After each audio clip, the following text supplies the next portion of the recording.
Hola, buenos días.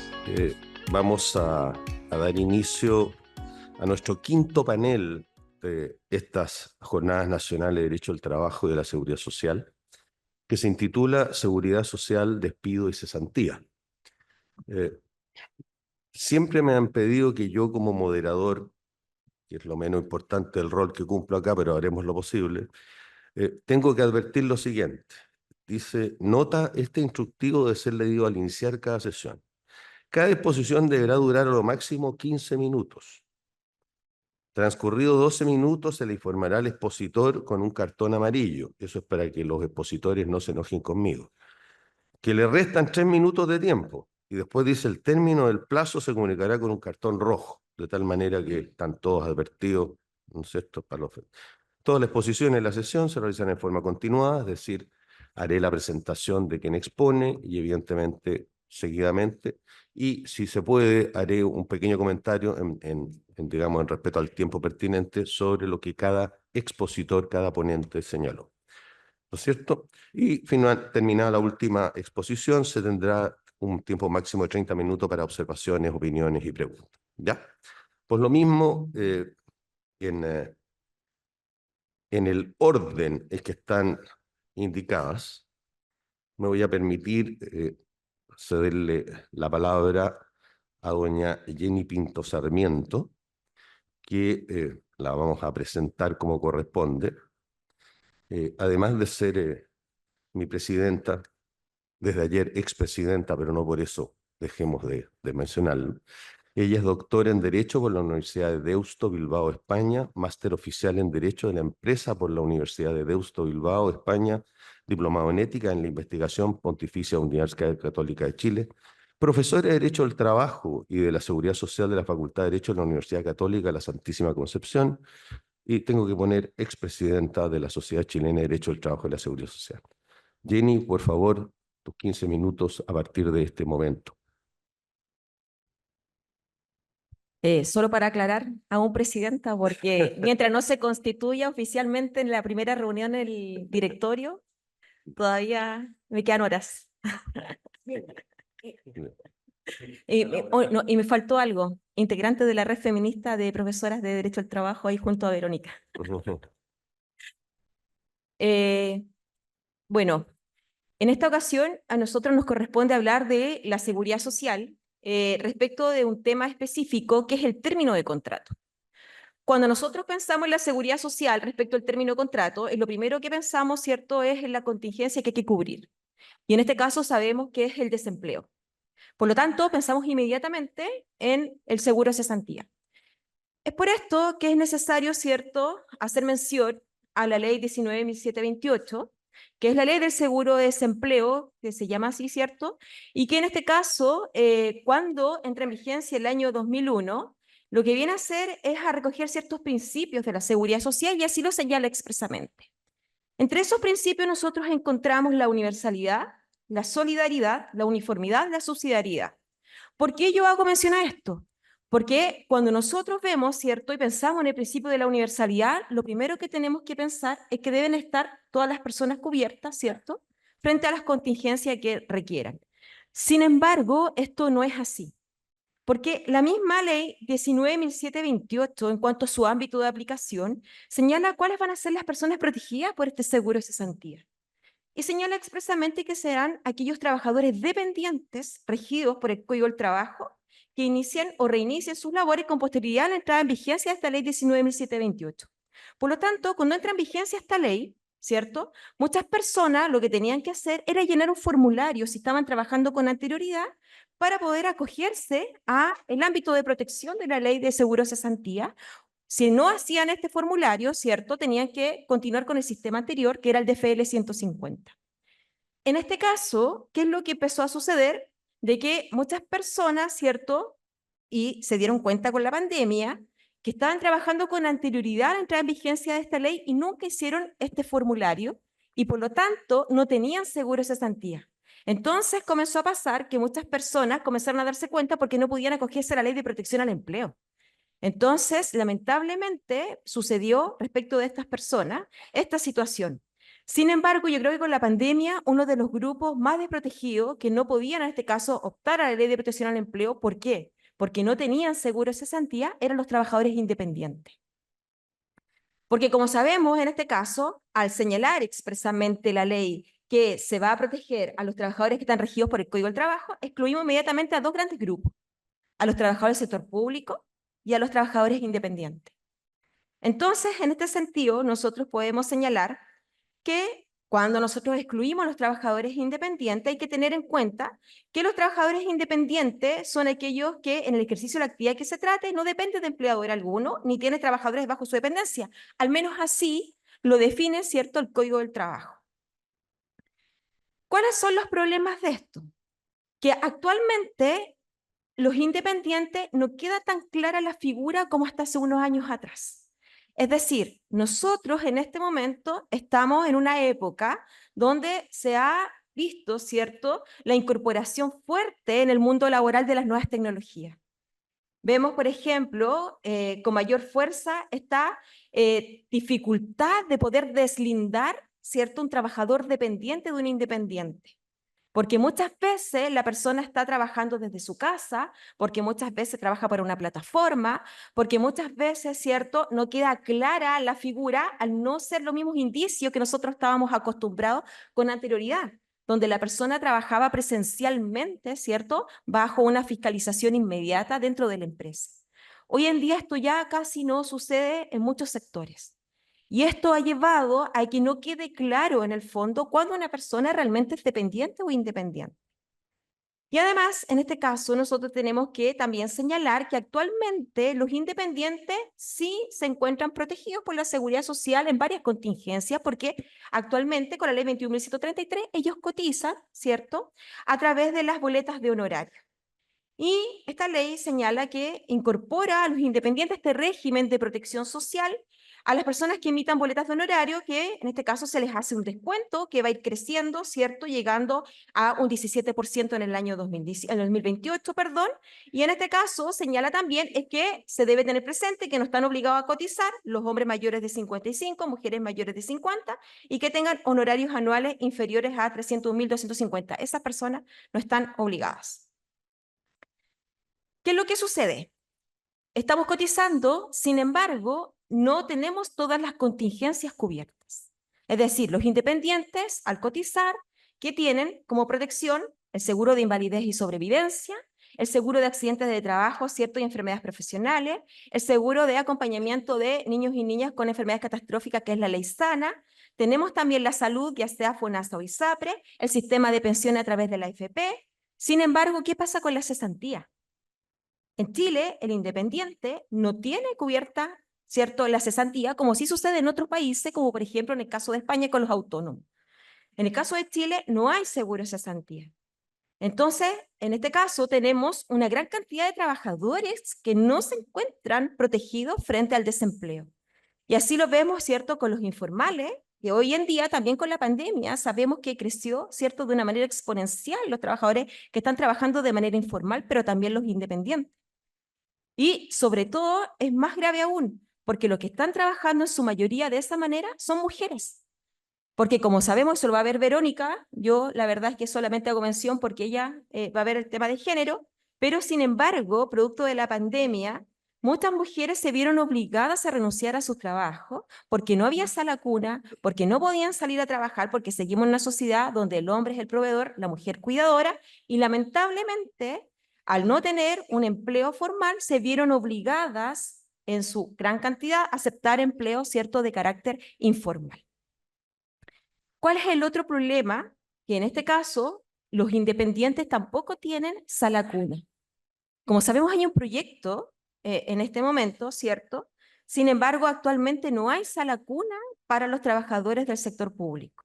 Es más, y así lo ha confirmado incluso la Corte Suprema, ¿cierto?, conociendo de un recurso de protección respecto de una enfermera, ¿cierto?, del Hospital Sotero del Río, que era contratada a honorarios para prestar servicios, ¿cierto?, y luego de comunicar su embarazo, se le puso término a sus funciones. En este caso, ella reclama a la Contraloría, quien ordena su restitución, pero luego, posteriormente, interpone este recurso de protección porque la institución le niega el derecho a sala cuna. Y en este caso, la Corte Suprema señala que este derecho no está establecido para los trabajadores independientes, como es el caso, ¿cierto?, de la recurrente, quien acepta, ¿cierto?, en esta sede al menos, que su contratación es a honorario. Entonces, como podemos ver, ¿cierto?, no tenemos cesantía, ni tampoco, en este caso, sala cuna. Como ya les dije, hay un proyecto de ley, que es el Boletín 14.782, que lo que busca, además de terminar con la discriminación de tener 20 trabajadores al menos para poder costear la sala cuna, ¿cierto?, además, equipar este derecho a los trabajadores independientes. Entonces, yo creo que sería un gran avance en esta materia, ¿cierto?, para que las personas que están cotizando y que en su momento incluso se opusieron, los independientes recuerdan que se opusieron a cotizar porque eso le iba a bajar el monto que ellos iban a recibir y hubo una fuerte resistencia, pero a pesar de ello igual están cotizando, pero el problema de esto es que a pesar de que están cotizando, no están con todas las contingencias cubiertas. Hay un problema bien particular que se da respecto de los independientes, que es en relación a las plataformas. Como sabemos, la ley 21.431 lo que hace es hacer esta distinción entre los trabajadores dependientes e independientes. Y además establece una figura bien especial, bien particular, porque incorpora a los trabajadores independientes de plataforma al Código del Trabajo. Y establece incluso materias de seguridad social dentro del Código del Trabajo.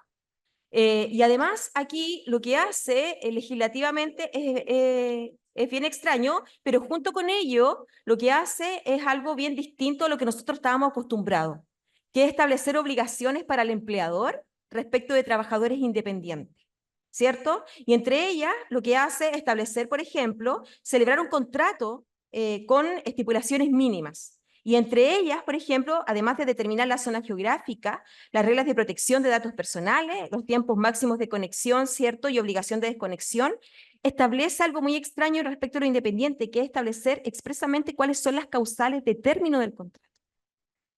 Además, junto con ello, establece algunas obligaciones comunes para los trabajadores dependientes e independientes, como la no discriminación, informar el lugar de realización y el medio de pago, pero además establece capacitación y medidas de seguridad. Y entre ellas establece, por ejemplo, el uso de casco, de coderas, bicicleta, motocicleta, seguro de daños por bienes personales. Si yo le entrego algunos datos, nosotros aquí, en primer lugar, lo que decimos, perfecto, tienen contrato, por lo tanto cotizan, ¿cierto?, de acuerdo a la lógica que ya les he señalado. Sin embargo, si nosotros vemos algunos datos, hay un estudio de la Subsecretaría del Trabajo del año 2023 que da cuenta de que hay un alto porcentaje de trabajadores independientes que no emite boletas de honorario respecto de las plataformas. Es decir, tenemos un 89,8% el año 2021 y un 94,9% en el año 2022. Es decir, estamos hablando de que al no emitir boleta, ¿qué es lo que sucede? No hay cotización. Y si no hay cotización, no hay protección. Junto con ello, yo les dije, ¿cierto?, que se encuentran protegidos por cierta obligación de resguardar a través de ciertas medidas de seguridad, ¿cierto?, y que en este caso están cubiertos por la Ley de Accidentes de Trabajo y Enfermedades Profesionales. Sin embargo, CIPER hizo una encuesta a 9 plataformas, donde se le preguntó acerca de las condiciones justas. Y en este caso, ellos manifestaron el no tener ningún conocimiento acerca de alguna protección de accidentes de trabajo. Es decir, aquí no solamente no se está cumpliendo con informar, no tienen ningún conocimiento acerca de alguna protección, sino que además no se encuentran cubiertos al no emitir boletas de honorario y al no cotizar. ¿Cuáles son los problemas de esto? Que tenemos independientes que están cubiertos, pero que no están cubiertos, ¿cierto?, frente a todas las contingencias. Además, se nos presenta esta dificultad de poderles deslindar, ¿cierto?, cuando estamos hablando de un trabajador dependiente e independiente con la incorporación de las nuevas tecnologías. Tenemos un fuerte crecimiento de informalidad, como ya lo señalé, sobre todo en el caso de las mujeres. Y lamentablemente, al estar informal, tampoco en este caso estarían cubiertos. ¿Cuál es el otro problema? La no emisión de boletas de honorario. Es decir, ¿cuál es el problema de esto? Que nosotros cuando vemos los índices de informalidad, vemos distintos sectores. En este caso no se toma como informal, porque son personas que tienen contrato. ¿Recuerdan cuando, en este caso, entra en vigencia la ley y a los trabajadores por plataforma les comienza a llegar al celular, ¿cierto? Veíamos incluso la imagen en la jornada de Valdivia, ¿cierto? De la imagen que le llegaba al celular a los trabajadores de plataforma donde solamente les tocaba pinchar que aceptaban ser independientes. En este caso, ¿cuál es el problema? De que a pesar de que hay un contrato, ¿cierto? Por lo tanto, no se contabilizaría como informal, no están cotizando porque no están emitiendo boletas de honorario. Junto con ello, tenemos estas nuevas figuras con una extraña regulación, ¿cierto? Donde se mezcla todo dentro del código y además, junto con ello, el desconocimiento de los derechos. Es decir, yo creo que nos quedamos en buenas intenciones teniendo una ley, ¿cierto?, que establece esta protección a un trabajador, pero que sin embargo, a pesar de ello, no se está cumpliendo en la práctica. No hay protección, no hay contingencias cubiertas, o en este caso de los independientes, ¿cierto?, que están cotizando, no están todas las contingencias cubiertas, y lo vimos a propósito de la pandemia, donde se tuvo que implementar otras medidas para poder proteger a los independientes, y junto con ello, un desconocimiento de los derechos. Es decir, como ya les señalaba, ni siquiera saben que están cubiertos frente a un accidente de trabajo. Entonces, lamentablemente, si nos quedamos en buenas intenciones, si nos quedamos solamente en el papel, esto no tiene ninguna incidencia, ¿cierto? No tiene ninguna relevancia si no lo llevamos realmente a implementarlo en la práctica. Muchas gracias. Dos cosas. Hago notar que Jenny terminó antes de los 15 minutos para que lo tengan presente los restantes expositores. No se ven, empezamos con unas negociaciones aquí al respecto. Lo traspaso a la Vero por ser de mi red. Ya, y a propósito, correcto. Y destacar en Jenny que nos ha precisado que los trabajadores independientes evidentemente tienen una cobertura incompleta, puntualizando en cesantía, y el llamado a atención a todos, el desconocimiento de sus derechos, de tal manera que tenemos una labor de capacitación y de extensión que hacer al respecto. Por favor, les paso a presentar a doña Verónica Munilla Espinosa, abogada, licenciada en Ciencias Sociales, Universidad Adolfo Ibáñez, y doctora en Derecho por la Pontificia Universidad Católica del Paraíso. Miembro de la Red Feminista de Profesores de Derecho al Trabajo, actualmente se desempeña como profesora agregada de la Cátedra de Derecho al Trabajo y Seguridad Social de la Pontificia Universidad Católica del Paraíso. Doña Verónica, sus 15 minutos. Ahí está. Gracias. Gracias, Reinaldo. Ya. Muy buenos días a todos y todas. En primer lugar, dar las gracias a la Universidad de Concepción, específicamente a su Facultad de Derecho y Ciencias Sociales, y especialmente al culpable de que esté yo aquí hoy día, básicamente Álvaro, muchísimas gracias por la invitación. Precisamente para analizar este tema que, claro, atendía a la participación en la Red Feminista de Profesoras de Derecho del Trabajo y Seguridad Social, a mí particularmente me llama muchísimo la atención, ¿ya?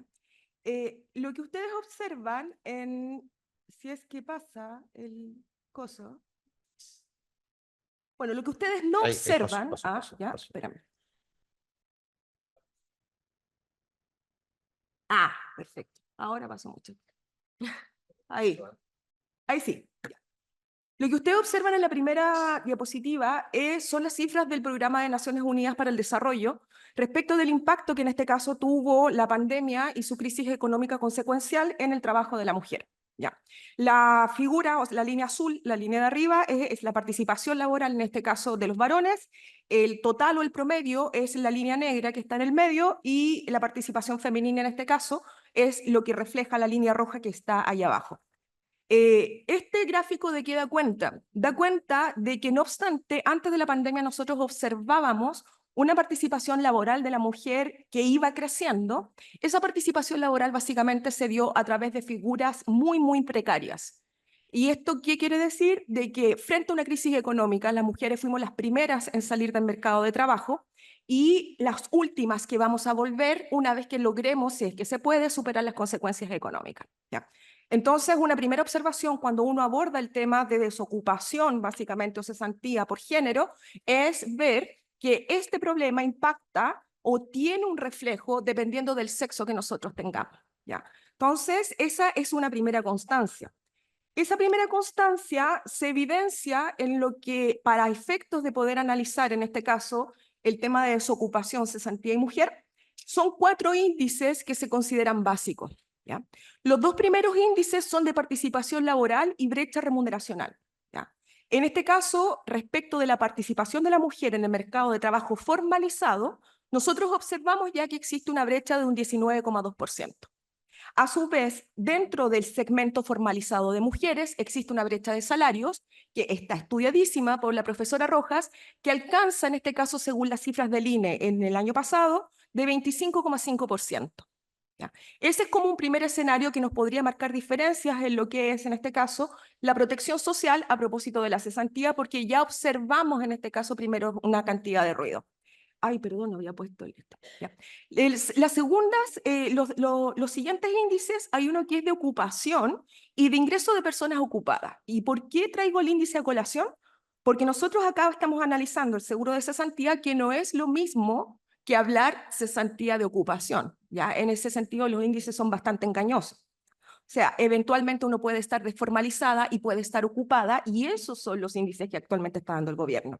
¿Ya? Cuando uno habla de ocupación, uno también observa que de la gente ocupada observamos una brecha por género, en este caso del 18%. Y dentro de los ingresos de no remuneraciones, sino que ingresos de mujeres ocupadas, nosotros hablamos de una brecha que existe entre varones y mujeres de un 16%. ¿Ya? Entonces, primero partamos por lo básico, reconozcamos que las cifras nos están pegando en la cara y que eventualmente cuando hablamos de ocupación y de ocupación, las brechas de género en este caso sí existen. ¿Ya? El tema es por qué no logramos entrar al mercado de trabajo. ¿Ya? Ese es el tema básico que nosotros queremos llevar como traer a colación, que después repercute eventualmente en la protección, en este caso de la cesantía. Ya lo decía mi maestro de Derecho del Trabajo, Eduardo Caamaño, el año 2011. El Código del Trabajo tiene un pecado original, que básicamente es que encasilla o estereotipa el concepto de hombre trabajador y mujer proveedora. Ya.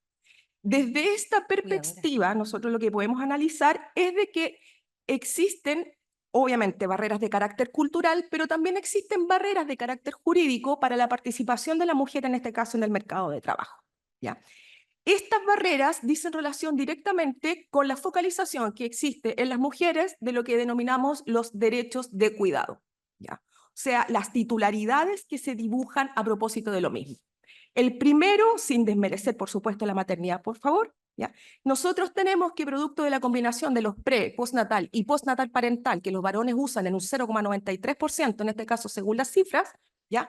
Hacen en los hechos que la exposición a la ausencia del trabajo pueda verse en torno a los 7 meses y medio. ¿Ya? Entonces, ahí yo digo, el Código del Trabajo lo que está diciendo es, protejan la maternidad, y uno dice, no me quiero ir tanto tiempo, por favor. Por favor. Ya, por favor. Ya. En el segundo ítem, ya una vez que ha nacido, en este caso la criatura, tiene relación con el permiso por enfermedad del menor de 1 año, un derecho cuya titularidad es de la mujer y que eventualmente incluso en la nomenclatura del Código del Trabajo dice que se puede ceder, así como una concesión graciosa, en este caso a los varones. Ya. También de titularidad exclusivamente femenina. El tercero, el permiso por enfermedad grave del menor de 18 años, del artículo 199 bis, que no obstante, en su titularidad aparece como los padres, eventualmente yo ahí cuestiono directamente la calidad de permiso. ¿Ya? Porque eventualmente uno utiliza una cantidad de horas, pero que las tiene que devolver después bajo la imputación, en este caso al feriado, o bien bajo la forma de horas extraordinarias. ¿Ya? Entonces, claro, tenemos una titularidad compartida, pero respecto de los derechos de cuidado, de aquel que uno podría discutir en mayor medida si nosotros estamos en presencia de un permiso o no. Y el segundo, que es, a mi juicio, algo que hay que cambiar sí o sí, es el famoso beneficio de sala cuna. ¿Ya? El beneficio de sala cuna, establecido en el 203 del Código del Trabajo, que por la titularidad exclusiva en la madre y la forma en que se ha implementado, se traduce que cuando uno entra a trabajar, lo que ve un empleador es un costo adicional en la remuneración de aproximadamente 400.000 pesos mensuales. ¿Ya? Entonces uno entra al mundo del trabajo con posibilidad de ausentarse 7 meses y medio, con posibilidad de ausencias adicionales debido a la focalización, en este caso, de los permisos de cuidado en la mujer, y además con 400.000 pesos que eventualmente se van a ir diluyendo y que en parte explican un poco lo que es la brecha salarial. ¿Ya? Entonces uno dice, me voy a tener que preocupar de la desocupación, pero para eso preocupémonos porque no estamos ocupadas. ¿Ya? Y ahí es cuando uno, desde esta perspectiva, especialmente feminista, uno dice, no me protejan tanto, por favor, porque lo que uno necesita hacer es participar, en este caso, en el mercado de trabajo. ¿Ya? Ahora, cuando uno analiza, en este caso, cuando uno analiza qué es lo que está pasando en este caso con la ley 19.728, que es la ley de protección de seguro del desempleo. Ya, el esquema general que utiliza en este caso el seguro de cesantía, lo que hace, claro, es proteger el riesgo social cesantía, pero no versa respecto de la desocupación por las razones que explicó la profesora Pinto. ¿Ya? Y la configuración, en este caso, del sistema de desempleo, lo que hace es establecer una estructura en donde el riesgo social se individualiza a través de la fórmula de la cuenta individual, en este caso, de que, como dice la norma, es de propiedad del trabajador. ¿Ya? Y el fondo solidario tiene una actuación de carácter residual solamente para aquellos eventos en que no se puedan cumplir con las tablas de subsidio que nos está dibujando la misma norma. Yo siempre digo que cuando existe un segmento de la protección del riesgo social que se llama solidario, es porque el resto del segmento no lo es. ¿Ya? Entonces, claro, este tipo de coberturas, en este caso, lo que hace es trasladar todo lo que nosotros observamos en el mercado de trabajo a la cobertura de la protección social. ¿Ya? Cuando tú tienes un sistema de seguridad social que no responde al contenido del derecho fundamental, sino que se basa en reglas de seguridad social, que individualizan la cobertura del riesgo, si lo analizamos de la perspectiva de género, aquellas deficiencias que nosotros ya encontramos en el mercado laboral necesariamente van a repercutir en la protección del riesgo. ¿Ya? Ahí primero tenemos una brecha de salarios. Si nosotros decimos que el subsidio va a depender del salario, obviamente, en este caso, la brecha que nosotros encontramos en salarios la va a hacer suya el sistema de protección social. ¿Ya? Entonces, lo que se proyecta respecto de uno necesariamente va a recaer en el otro. ¿Ya? Y esa brecha de salario, insisto, establecida a propósito de lo que es el diseño, en este caso, de un sistema laboral específico. Y además, en este caso, como explicó la profesora Pinto, cuando nosotros hablamos del ámbito de aplicación subjetiva, ¿ya?, de la Ley de Seguro de Protección del Desempleo, lo que nosotros estamos diciendo es vamos a necesariamente requerir la formalización del trabajador para poder eventualmente llegar a proteger en hipótesis de cesantía. ¿Ya? Y cuando nosotros miramos los índices, resulta que nosotros encontramos inequidades de carácter material que son resueltas a través de igualdades de carácter formal. Por ende, tenemos un fuerte componente femenino sin protección de ninguna especie cuando nosotros hablamos de la protección eventualmente de la ley 19.728. Quien no puede lo más, no puede lo menos. ¿Ya? Si nosotros ya tenemos una posición desmejorada en el mercado de trabajo, necesariamente vamos a tener una posición desmejorada en la cobertura del riesgo social, que en este caso aparece netamente individualizado. ¿Ya? Desde esta perspectiva, ¿qué se puede hacer? Porque también uno comprende que el diseño de la protección de la cesantía de algún momento tiene que diseñarse en torno a no le voy a cargar la mata mucho a las personas, no puedo dejárselo al Estado porque si no un Estado quiebra, entonces yo necesariamente tengo que sacar soluciones intermedias. ¿Cuánto me queda? Tranquila, siga. Yo le Ya. muestro porque le voy a dar el minuto todavía, no sé. Tiene mis minutos. La sesión de la ley. ¿Qué es lo que se puede hacer? Cuando uno analiza la historia de la ley 19.728, hay una cápita en el mensaje que dice que la referencia, en este caso, de modelos comparados de países en desarrollo que podrían influir en la configuración del riesgo social de cesantía, están fuertemente impactados por el modelo danés. ¿Ya? O sea, nosotros, si hay algo que nos gusta, es hacer referencia a los daneses. ¿Ya? Pero resulta que el modelo danés parte de lógicas distintas, bastante más flexibles, que en una de esas, si uno agarra como idea, podría llegar a implementar en el sistema chileno. En el modelo danés, eventualmente, yo no tengo un seguro de cesantía obligatorio. El seguro de cesantía es voluntario. Y existen 27 seguros de cesantía distintos porque cada uno de estos seguros está manejado por los sindicatos. ¿Ya?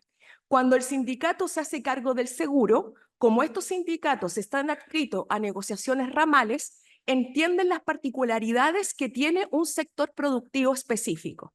Y dentro de esas particularidades está que hay sectores productivos en donde las mujeres manejan una participación mayor y otros en donde las mujeres manejan una participación menor.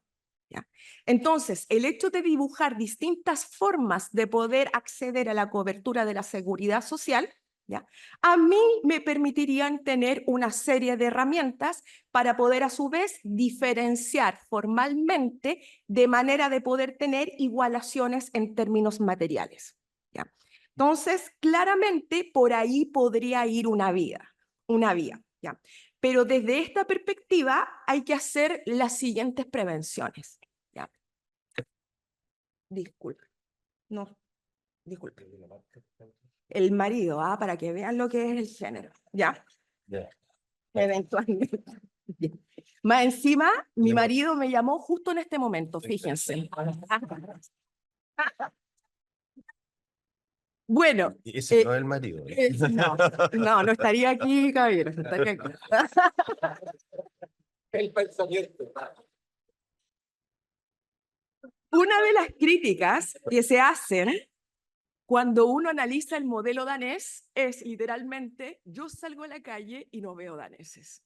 ¿Ya? Y claro, uno dice, perfectamente, tenemos idiosincrasias laborales de carácter distinto. ¿Ya? O sea, nosotros no podemos comparar lo que es el comportamiento del mercado laboral acá con el comportamiento del mercado laboral, en este caso danés, que tiene tasas de ocupación muy altas, que tiene sistemas de rotación laborales bastante seguidos también. Entonces, claro, uno cómo hace símil eventualmente realidades como la danesa con realidades como la chilena. O uno podría decir, ¿estaríamos dispuestos a pagar un subsidio de cesantía de 2 años equivalente al 80% de la última remuneración? O sea, ¿quién va a trabajar en esas condiciones? ¿Ya? Pero resulta que la referencia al modelo danés existe y existe dentro de la tramitación de la ley de seguro de cesantía. ¿Ya? Entonces, hay algo ahí que logró impregnar el modelo nuestro, obviamente en términos incompletos. Y la completud, digamos, que uno podría lograr a través de la cobertura del riesgo, necesariamente, en mi entender, tendría que venir de la mano de una mayor participación, en este caso sindical. ¿Ya? Entonces, a nuevos problemas, viejas respuestas. ¿Ya? Si nosotros armamos un sistema más flexible, pero seguro de la mano de la actividad sindical, eventualmente podemos absorber las diferencias que eventualmente está diseñando el mercado del trabajo para poder, a su vez, que estas diferencias no repercutan en la cobertura del riesgo. ¿Ya? Entonces, desde esta maravillosa ciudad que es Valparaíso, de donde yo vengo, muchísimas gracias. ¿Ya? Dejo constancia que aprovechó el minuto cedido por dignidad, así que dejemos claro. Bueno, hemos escuchado a Verónica, en términos muy breves, ha dejado muy en claro las brechas laborales y de salario que tienen las mujeres en Chile, de tal manera que no voy a entrar a reiterar sobre eso, el problema que tenemos con Sala Cuna, el seguro de desempleo, y una alternativa de solución que siempre es bienvenida. Así que creo que eso. Bien, le corresponde ahora exponer a don Rodrigo Enríquez García. Él es abogado de la Universidad de Concepción, magíster en Derecho del Trabajo y Seguridad Social de la Universidad de Talca y Universidad de Valencia. Socio y fundador del Estudio Jurídico del Trabajador, especializado en la asesoría de sindicatos y asociaciones de funcionarios y en la defensa de derechos laborales y funcionarios. Ha sido profesor de Derecho de la Seguridad Social en la Universidad de Magallanes y de Talca y de Derecho Laboral en la Universidad de San Sebastián y en diversos programas de formación sindical. Nos va a hablar sobre el principio de igualdad de trato en el seguro de cesantía, trabajadores dependientes, civiles y militares. Don Rodrigo, por favor. Hola, hola. ¿Aló? ¿Se escucha? ¿Sí? Buenos días a todas y a todos. Un gusto estar aquí luego de 21 años de la última vez que estuve sentado en este lugar, claro que allá adelante, así que los recuerdos son distintos. Y ahora sé por qué los profesores están incómodos en la silla. Miren, lo primero que tengo que hacer es dos prevenciones. Primero, este tema termina siendo así porque, agradeciendo la invitación y la confianza de Álvaro en esta situación, me dice, habla lo que quieras, entonces terminamos hablando de este principio de igualdad de trato, como lo vamos a hacer. Y también la otra prevención que quiero hacer es dar cierto agradecimiento. Uno siempre nobleza obliga. En el título me ayudaron varios amigos, dos que no están aquí, Gastón Espinosa y Loreto González, que son compañeros de colegio y otro del trabajo cuando estuve en el INP en su tiempo, y don José Antonio Santander, que está aquí, que así que ahí todos ayudaron en este título, así que estamos metidos. Pero también quiero agradecer el cariño de siempre de mi socia que está aquí, Pablo Ursúa, para el establecimiento de estas cosas y este proyecto de nuestro estudio jurídico del trabajador. Y también en la parte académica, un agradecimiento a la profe Irene, a Rodrigo Palomo, a la Sole, por la confianza de siempre estar ahí para acompañarlo en la Universidad de Talca, que también es un gran centro de estudio. Así que les voy a empezar a hablar y espero y sean estos agradecimientos. ¿Por qué? Porque además nos hace el sentido de que no estamos solos, y eso es un poco lo que queremos mostrar con esta presentación que queremos empezar a mostrarles en este momento. ¿Y por qué hablamos de la igualdad de trato? Bueno, ¿de qué se trata la igualdad de trato?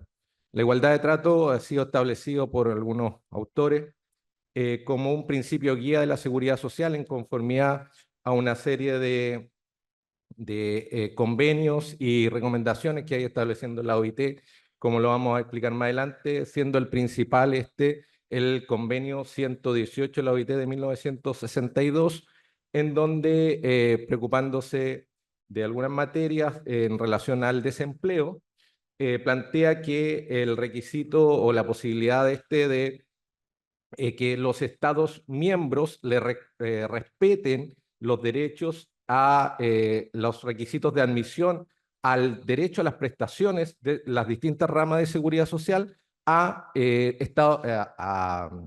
nacionales de Estados miembros de otros países. Pero, ¿cómo lo hacemos llegar al ámbito nacional? Y en esto lo logra hacer los profesores Mesa Lago y Bertranou cuando hacen una presentación a la Comisión Bravo. Y ahí ellos plantean que este principio de igualdad de trato también tiene relación entre los nacionales.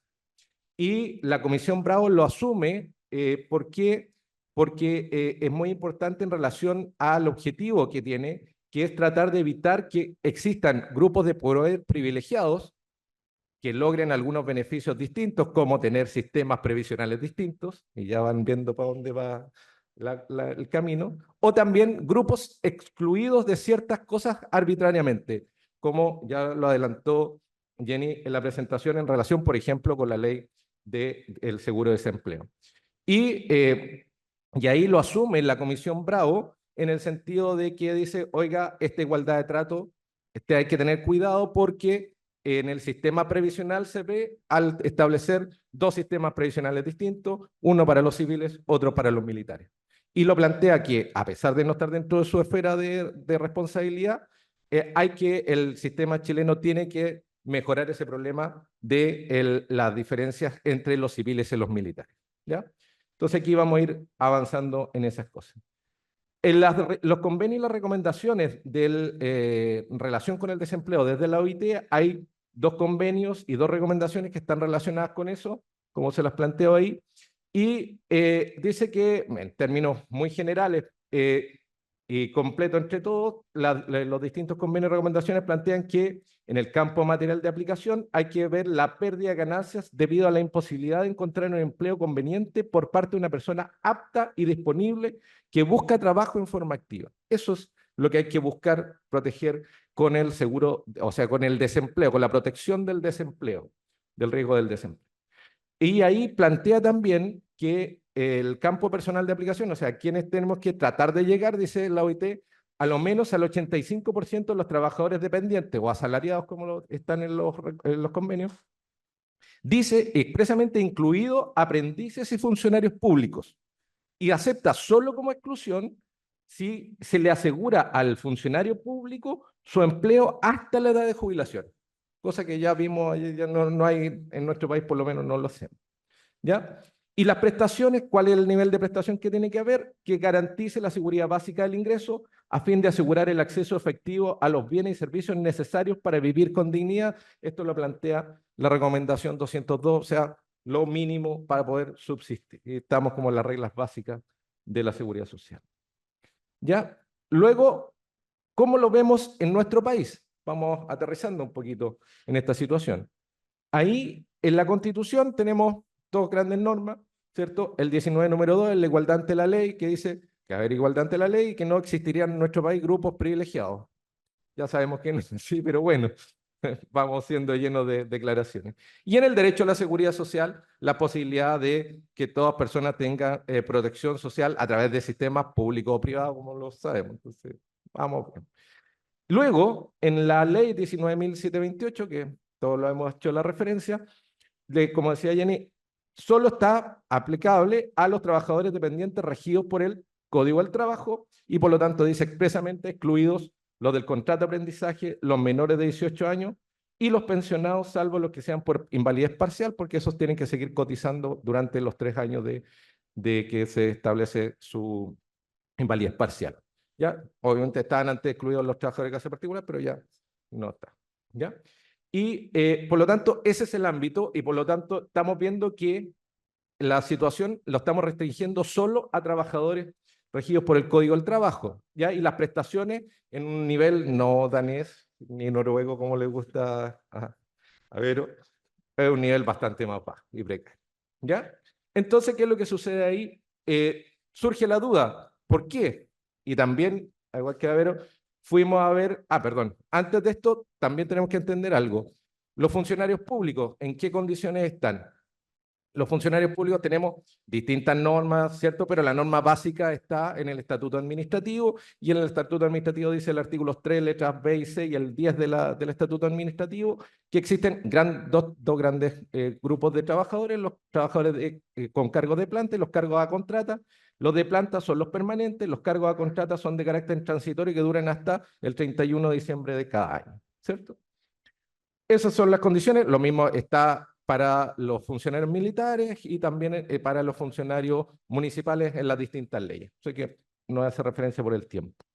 Pero ¿por qué los excluyeron? Entonces también fui a la historia de la ley. Y ahí nos damos cuenta que las referencias a esto, a los funcionarios públicos, se empiezan solo en los 2 primeros trámites constitucionales.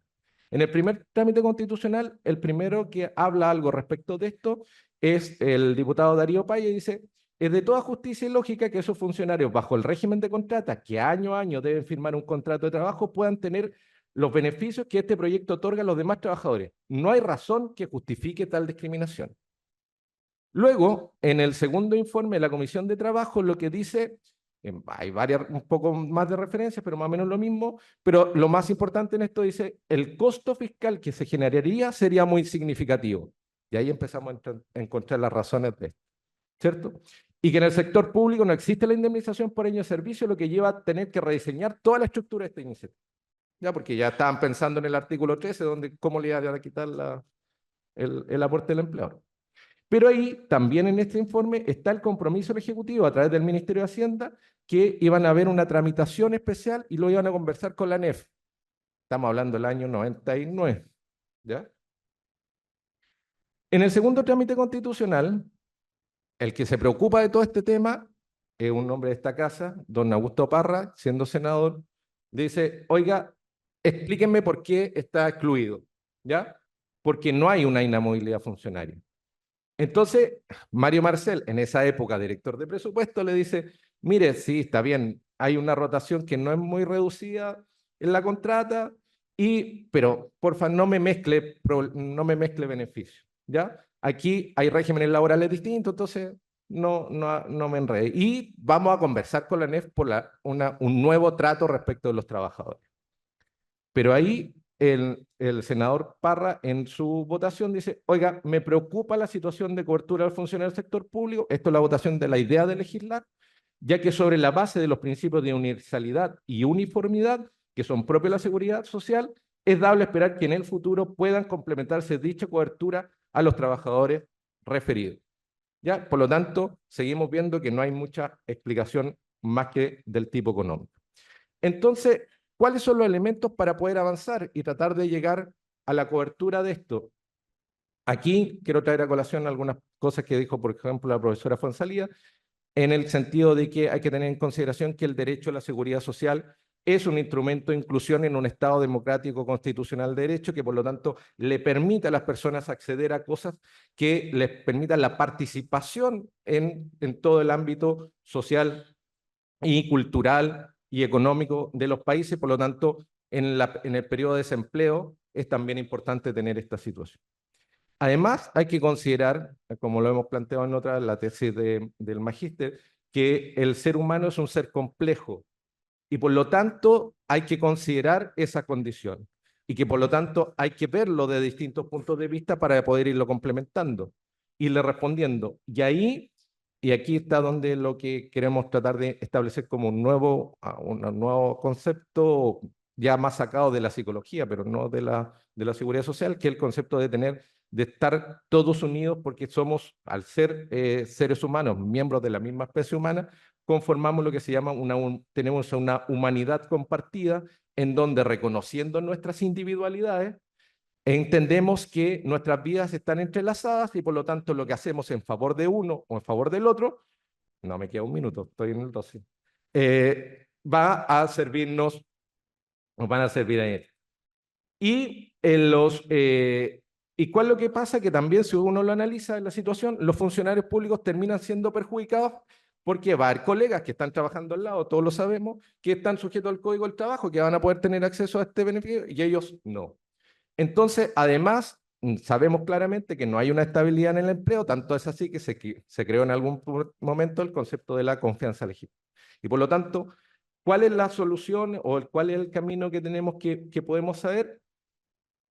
¿Qué es lo que entendemos? La idea principal o la duda principal era si era aplicable el principio de igualdad de trato a esta situación.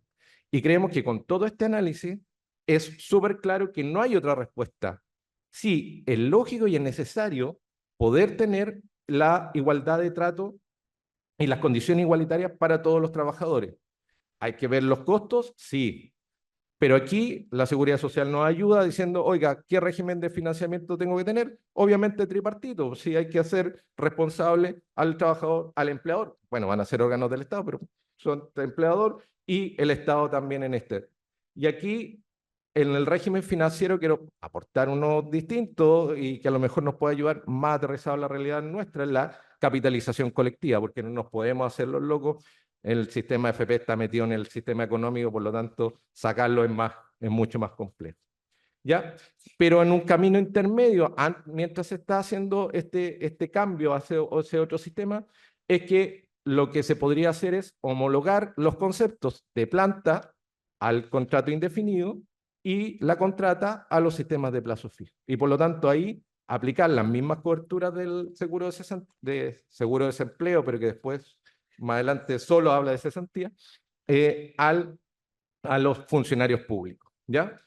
¿Y qué es lo que podemos tener como consecuencia de eso? Es que demostrar que los sistemas de seguridad social sí son aplicables a toda la población de forma completa y lo podemos hacer sin mayores dificultades, siendo ordenados y coordinados, y además que también es posible unificar los sistemas civiles y militares de protección, pero no bajando la cobertura espectacular que pueda tener un sector, los militares, sino que mejorando la brecha para ambos. ¿Ya? Entonces, en eso queremos abrir como posibilidades de conversación estas ideas para el debate. Muchas gracias. Perfecto. Me quedaron 15 segundos. Me quedaron 15 Me quedó. Terminó también antes, don Rodrigo. Bueno, la propuesta de don Rodrigo quedó resumida en su última, digamos, exposición del man, que no voy a repetir aquello. En este momento, conforme a las indicaciones, correspondería para ser respetuoso con don Ignacio Medina Meno, quien nos hiciera su presentación, que es una comunicación, entiendo, que se intitula La causal de vacancia por salud incompatible de los funcionarios públicos, análisis y crítica desde una perspectiva laboral y propuesta de nueva regulación. Don Ignacio Medina Melo es licenciado en Ciencias Jurídicas y Sociales de la Universidad de Concepción, ha sido ayudante del Departamento de Historia y Filosofía del Derecho desde el año 2022 de la misma casa de estudio y realizó su memoria de prueba bajo la dirección de la profesora François Echeverry Parés, recibiendo el premio profesor Paulo Saavedra Belmar a la mejor memoria de prueba del Departamento de Derecho Laboral. Por favor, don Ignacio, lo escuchamos. Muchas gracias. Quisiera partir agradeciendo la posibilidad de poder presentar mi memoria de prueba, que de alguna manera igual tiene harta vinculación con el tema del desempleo y tomándome un poco de la idea en el caso del sector público, de los trabajadores del sector público. No voy a repetir el título porque ya se mencionó varias veces, pero sí. El trabajo de mi memoria, analiza la problemática de la desvinculación de los trabajadores del sector público por aplicación del artículo 151 de dicho cuerpo legal, del Estatuto Administrativo, en el cual se regula la causal de vacancia, que es una forma de básicamente indicar una desvinculación, un despido, por salud incompatible de los funcionarios públicos. Para la realización del trabajo se realizó un análisis dogmático de la normativa aplicable, además de un análisis jurisprudencial, ya que han existido multiplicidad de recursos de protección que se han presentado a propósito de las desvinculaciones ante las Cortes de Apelaciones y, por la vía de la apelación, se ha pronunciado la Corte Suprema, existiendo disparidad de criterios respecto de la aplicación de la normativa. También podemos mencionar que han existido múltiples interpretaciones por parte de la Contraloría General de la República, por lo que se incorporó también un elemento de análisis de jurisprudencia administrativa.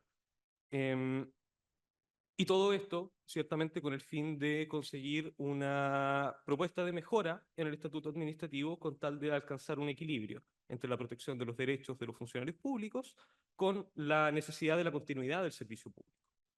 Así entonces, respecto del análisis de la normativa, tenemos que el artículo 151 establece las causales por las cuales se puede terminar el empleo de los funcionarios públicos por vacancia. La causal que trae problemas aparejados es específicamente la de salud incompatible. La norma es ambigua al momento de definir o indicarnos cuándo estamos ante salud incompatible. Someramente, el artículo 151 nos indica que el jefe superior del servicio, para hacer uso de la causal, tiene que verificar que se haya realizado el uso de licencias médicas por 6 meses o más en un periodo continuo o discontinuo, que este goce de las licencias médicas haya sido durante los últimos 2 años y que no haya mediado una declaración de salud recuperable. En el inciso segundo de la norma también se excluyen ciertos tipos de licencias médicas para el cómputo del plazo, cuáles son las licencias médicas a propósito de accidentes de trabajo y enfermedades profesionales y también las derivadas de las normativas de la protección a la maternidad. Sin perjuicio de que más adelante indicaré que hay otras licencias médicas que también se encuentran excluidas. Y por último, el inciso tercero, que también es el gran punto de discordia, añade un requisito de solicitar un informe a la Comisión de Medicina Preventiva e Invalidez, COMPIN, respecto de la irrecuperabilidad de la salud del trabajador y que no le permite desempeñar el cargo. Esta última frase es la que trae todo el problema en la regulación. Para finalizar con esta parte, cabe mencionar que esto fue sujeto de reforma el año 2017, que lamentablemente en el Estatuto Administrativo estuvo enmarcado en el proceso de debate del presupuesto de dicho año. Entonces, en la discusión legislativa no existen antecedentes de por qué llegamos a la redacción de esta norma. Pero tenemos un segundo antecedente que también es del año 2017, que fue una reforma al Estatuto Docente, en la cual se uniformó el sistema de declaraciones de vacancia por salud incompatible y a partir de ahí también podemos sacar conclusiones más adelante. tratándose el problema exclusivamente por la doctrina de derecho público, tenemos que los requisitos para hacer uso de la causal son los que están ahí precisamente enumerados. El goce de las licencias, que haya sido durante los últimos 2 años y que la salud se haya declarado recuperable por la CONPIN. Pero pareciera ser que a propósito de estos recursos de protección se esboza un cuarto requisito y que en realidad parece muy lógico desde la perspectiva de la redacción de la norma, pero Contraloría no lo ha estimado así y ha derivado precisamente en estos despidos que se han estimado improcedentes, que es la incompatibilidad efectiva entre la salud del trabajador o sea, del funcionario con su trabajo. Entonces, a partir de este último punto es que gira la discusión. A favor de la necesidad de este cuarto requisito, tenemos principalmente interpretaciones de las Cortes de Apelaciones y de la Corte Suprema, que, como todo en esta vida, depende de la integración de la sala, en donde se interpreta que el informe de CONPIN es vinculante para el jefe superior del servicio.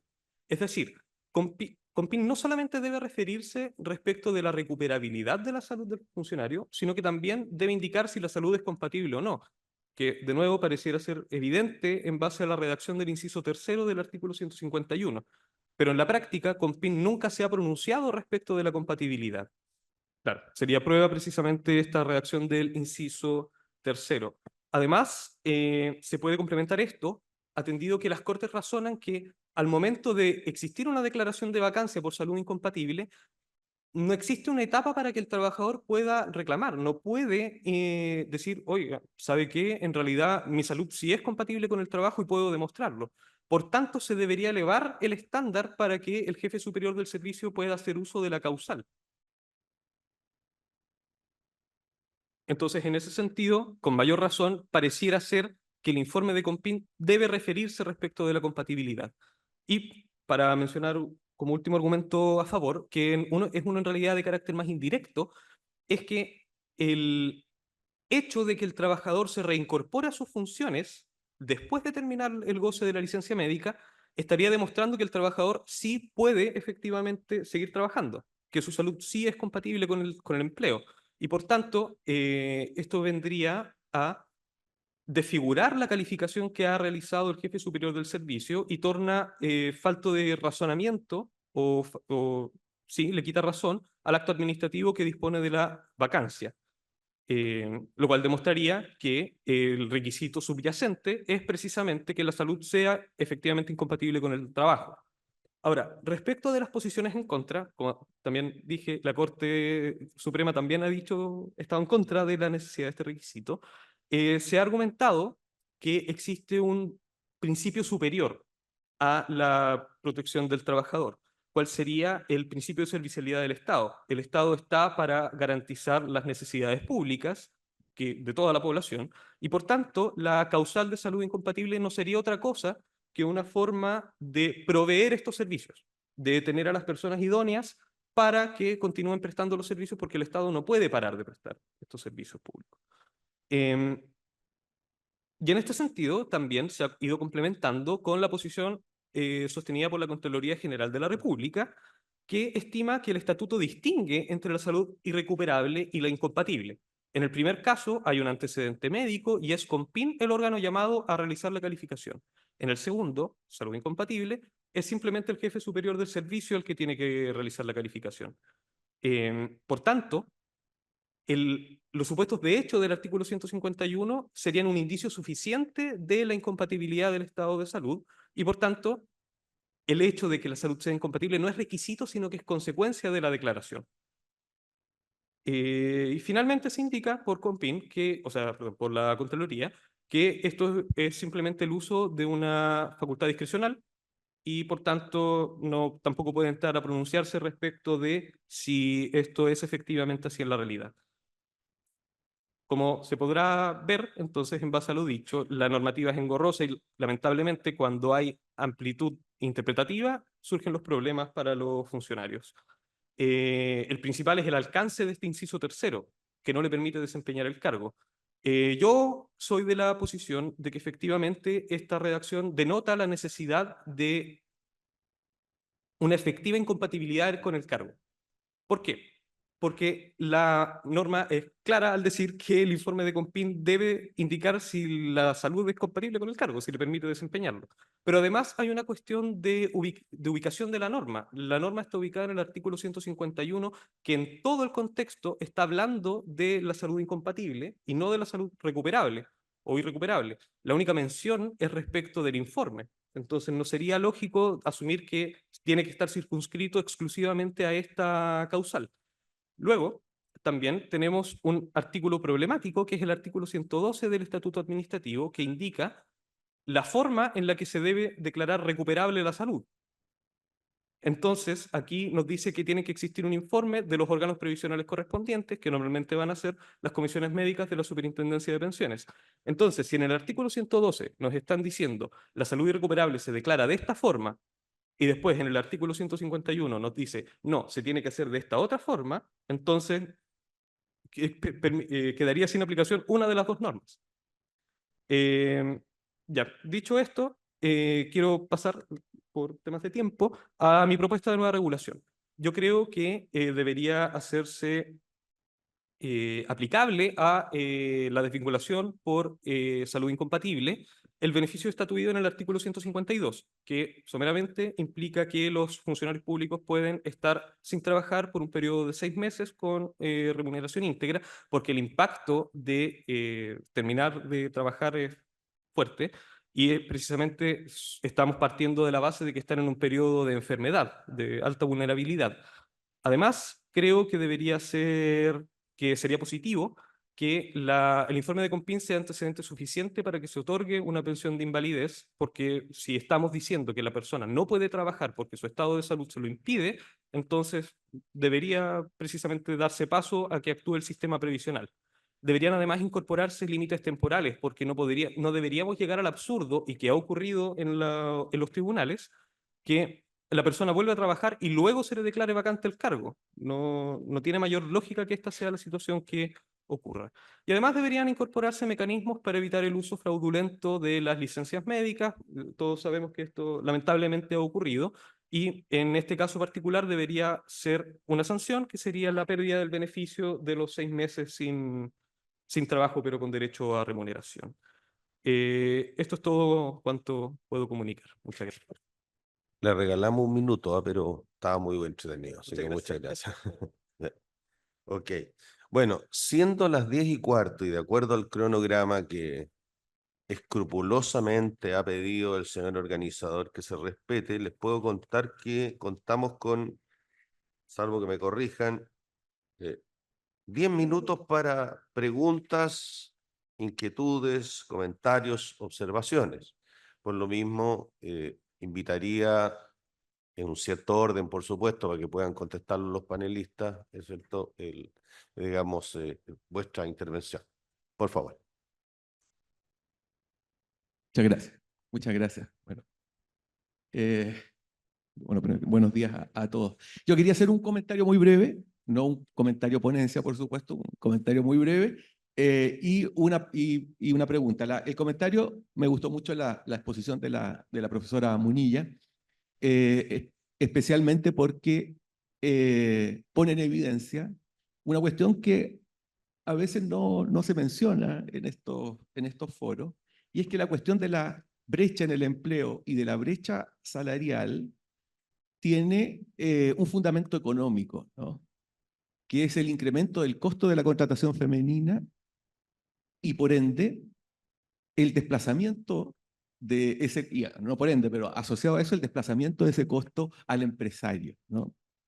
Y como al empresario lo que le interesa no es el salario neto, lo que recibe en mano el trabajador, sino lo que sale de su bolsillo, evidentemente que cuando le ofrece, diríamos, la remuneración a la trabajadora, descuenta este mayor costo económico que implica la contratación femenina, ¿no? Entonces, me parece que plantearlo realistamente contribuye en alguna medida a o contribuirá en alguna medida a la superación de esta cuestión. Eso en cuanto al comentario. Y en cuanto a la pregunta, Ignacio, sí, me pareció interesantísimo el tema, me ha tocado verlo profesionalmente, más que en el ámbito, digamos, de los funcionarios del estatuto administrativo, en el ámbito de los funcionarios de las Fuerzas Armadas y de la policía, donde hay normas muy similares, ¿no? Y yo quería plantearte, ya que tú propones una solución de ley referenda, pero eso tiene, diríamos, un futuro incierto, ¿no? Claro. Por decirlo menos. Yo te quería preguntar por la acción de tutela laboral, ¿no? La acción de tutela laboral.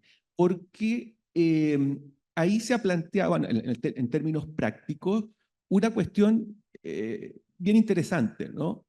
La de si el juez del trabajo, que puede conocer perfectamente una tutela de funcionarios públicos, primero tiene que simplemente hacer un análisis como se suele hacer en protección, sobre la legalidad de la actuación de la administración o puede entrar sobre el mérito.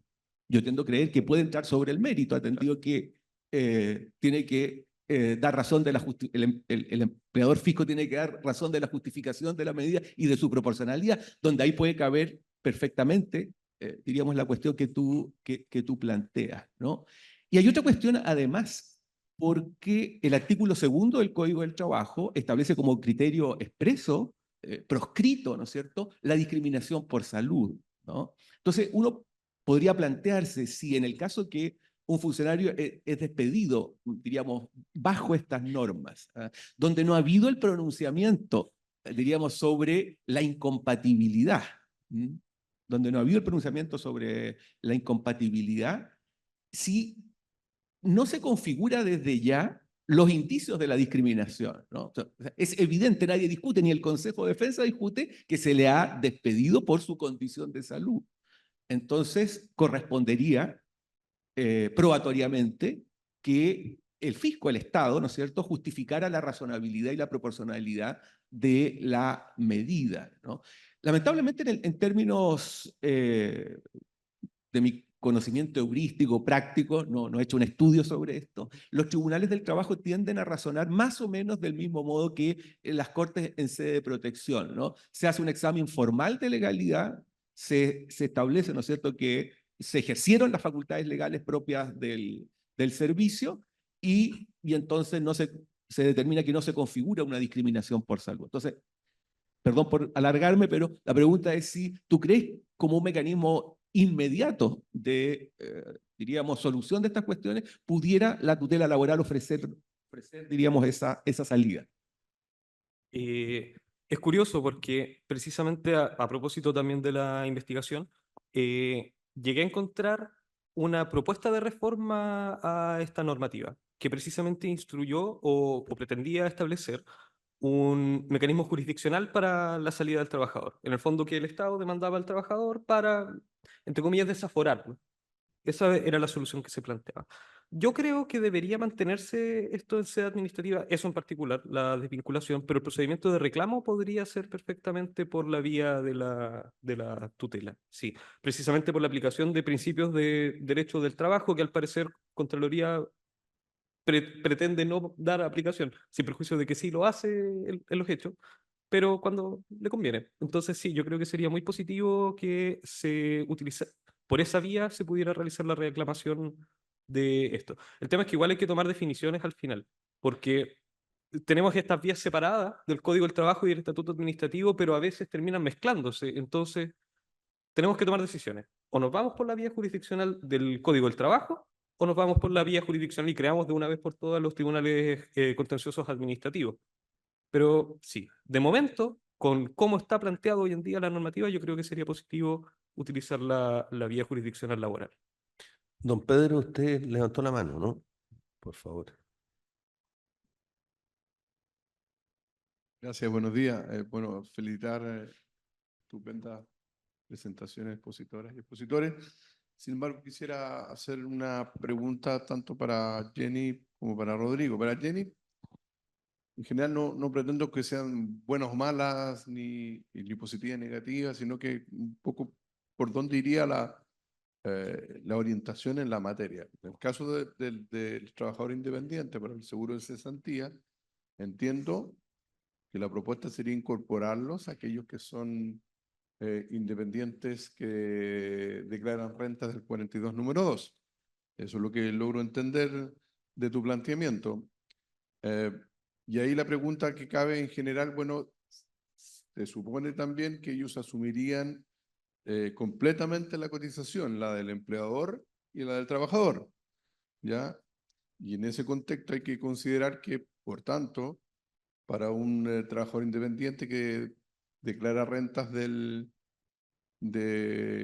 cercanas al ingreso mínimo, significaría que si incorporamos a todos los sistemas de seguridad social, que más del 25, el 30% de su ingreso irían solo para seguridad social y de su cargo. Entonces, esa es una pregunta.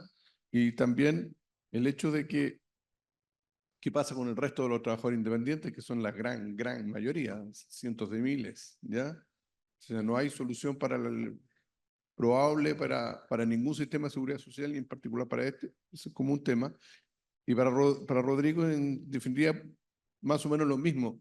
Si lo que se pretende, según entiendo, es incorporar al personal militar de la Fuerza Armada al seguro de cesantía, se hace con el régimen que tienen las Fuerzas Armadas, ¿ya? Como está hoy día, que el régimen previsional puede discutirse, pero si es régimen previsional o un régimen de seguridad social, incluso teniendo beneficios de privilegio como el retiro a los 20 años o la inutilidad de segunda clase, que son pensiones millonarias, entonces concedidas con pautas bastante misteriosas. Entonces, eso, de todas maneras, incorporarlo a un seguro general que da prestaciones bastante básicas y mínimas, como el seguro de cesantía. Gracias.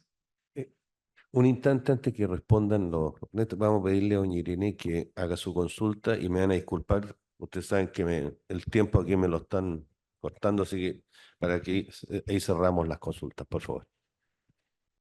Tengo dos consultas originales, pero adiciono una observación respecto de lo planteado por el profesor Palavecino.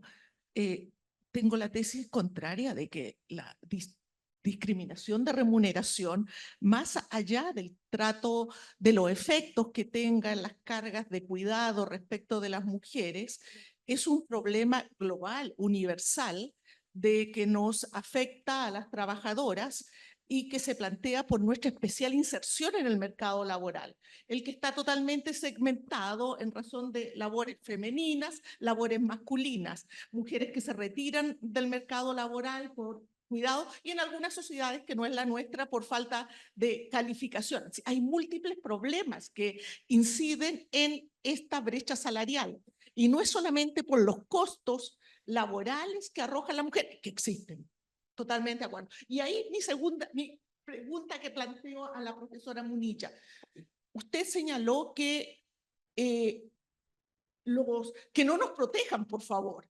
Disculpa, pero el problema no es que no nos protejan, es que no nos protejan a las mujeres, pero sí la sociedad tiene que hacerse cargo de los cuidados. Hay personas que necesitan cuidado, nuestros hijos, nuestros padres, nuestros ancianos. O sea, somos una sociedad. Ese es como el sistema se hace cargo de los cuidados. Ahora, el problema no será que nos definen a nosotras las mujeres como para hacernos cargo y no a la sociedad y por tanto a los demás géneros también.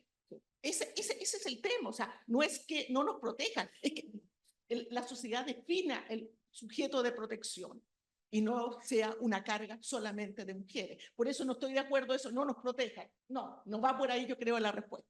Y finalmente, que era mi otra interrogante, y es totalmente, o sea, felicito la ponencia y la ponencia de la profesora Jenny Pinto, pero me llamó mucho la atención una afirmación. Usted señaló que los contratos de plataformas son en su gran mayoría o en su totalidad casi de trabajadores independientes. ¿Es que existía alguna duda cuando se generó la ley que iba a ser esa calificación? Pero que usted la calificó, usted dijo, es que falta implementación de la ley en sus términos reales. Pero qué implementación, pero es como si no cambiáramos de sociedad y que quien define las condiciones del contrato es el empresario, pero si eso es así, entonces si es una falta de implementación de la ley o eso ya estaba definido cuando se generó esta ley de plataforma con contratos de con esta posibilidad de calificar como una relación laboral independiente, muy sui generis. Eso. A ver, cada uno de los expositores ha sido clase de que yo soy a la antigua, las damas primero, así que por favor las dos me dicen cuál quiere primero. No puedo desconocer mi origen. Ya, primero voy a partir por lo señalado por Irene, y a lo que yo me refería, obviamente yo creo que todos sabíamos que iba a pasar eso, que en el fondo iba a llegar esto de los trabajadores independientes y sin derecho a opción. Sin embargo, a lo que yo me refería con la implementación es que aún siendo independientes y que la ley establece la obligación a los independientes de cotizar, ¿cierto?, para protegerse la seguridad social, el problema es que no hay una fiscalización que efectivamente se emitan las boletas de honorario por los independientes de plataforma. A eso yo me refería, ¿ya? Entonces, porque como vimos, el 98% no emite boleta. Entonces, al no emitir boleta, no hay protección social. Entonces, yo a eso me refería con la implementación. Por favor, antes de contestar a Pedro, quiero hacerme un poquito cargo porque, al igual que Irene y Verónica, pertenecemos a la red feminista, entonces no puedo dejar de hacer un cargo de lo que se acaba de señalar. Yo estoy de acuerdo con Irene del punto de vista de que yo creo que no es solamente un tema económico, yo creo que aquí hay un tema social y cultural. Es decir, seguimos todavía con la lógica del hombre proveedor y la mujer cuidadora. Y efectivamente esto trasciende a todo lo que es cierto el tratamiento de las mujeres, no solamente en el derecho al trabajo, sino que también en la seguridad social. Seguimos pensando en el hombre trabajador, en el hombre, cierto, que es el que lleva el alimento a la casa y la mujer que tiene que dedicarse al cuidado de los hijos. Y creo que ese es el trasfondo que está, cierto, de toda esta normativa que sigue pensando en esa lógica. Junto con ello, lo de Pedro, efectivamente, yo creo que una de las soluciones efectivamente es que se incorpore al trabajador independiente. Sin embargo, cuando yo lo planteo, estoy pensando no que todos los independientes tengan que cotizar solos, sino que también estoy pensando en la lógica de que hay independientes que prestan su servicio en mayor manera a un determinado empleador. Como pareció la lógica, aun cuando no resultó muy bien, a los TRADE, que son, ¿cierto?, los trabajadores económicamente dependientes. Entonces, estoy pensando en esa lógica, que hay trabajadores independientes que prestan su mayor servicio en gran porcentaje a un determinado empleador y que obviamente en ese caso sea el empleador quien también tenga que aportar, ¿cierto?, a la cotización del seguro de cesantía. Entonces, no sería solamente en ese caso el trabajador, que es lo que ocurre en grandes aspectos, ¿cierto?, un gran porcentaje de los trabajadores independientes. ¿Vero? Ya. A lo mejor falta una coma, Irene. No nos protejan tanto, por favor, coma, a las mujeres o por género. Ya, porque las soluciones que nosotros observamos cuando tratamos todo este tema de las barreras de entrada, en este caso el mercado de trabajo, y en eso sirve mucho apoyarse en el modelo español, pasa por la titularidad universal de los derechos que yo dije. O sea, en el fondo no es eliminarlos, ¿ya? Porque, o sea, si uno lo elimina, uno podría llegar a una solución así, bueno, si, bueno, matemos las criaturas, digamos, directamente, porque así no hay que proteger a nadie, digamos. O sea, ¿cómo solucionamos la cesantía? Matemos cesantes y así seguimos, ¿ya? Entonces, pasa por la universalización, eventualmente, y a través de la universalización, lo que uno ve que pasó en el mercado español fue bien especial, porque, por ejemplo, en el modelo español, el postnatal se decide entre los padres cuál de los dos lo va a utilizar. El prenatal obviamente no, ya, porque hay una condición biológica ahí que digamos, uno no puede elegir nada. Pero con la sola decisión de que la titularidad fuera universal, bajaron considerablemente las barreras de entrada. ¿Ya? Aun cuando en los hechos las mujeres son las que más se dedican al cuidado, pero la titularidad jurídica eventualmente se comparte. ¿Ya? Entonces, desde esa perspectiva, claro, no nos protejan tanto como, por favor, coma lo mejor respecto de un género específico. ¿Ya? Ahora con todo, yo tengo que ser como súper honesta, yo encuentro que 6 meses, en este caso, de postnatal, entre postnatal normal y el parental, es muy largo. ¿Ya? Es muy largo. O sea, el modelo español tiene 4, ¿ya? Tiene 4 meses eventualmente. Entonces, claro, ahí uno empieza con los ruidos. Ahora, apoyándose también en un sistema nacional de cuidados espectacular, ¿ya? Entonces, por ahí va un poco como la medida.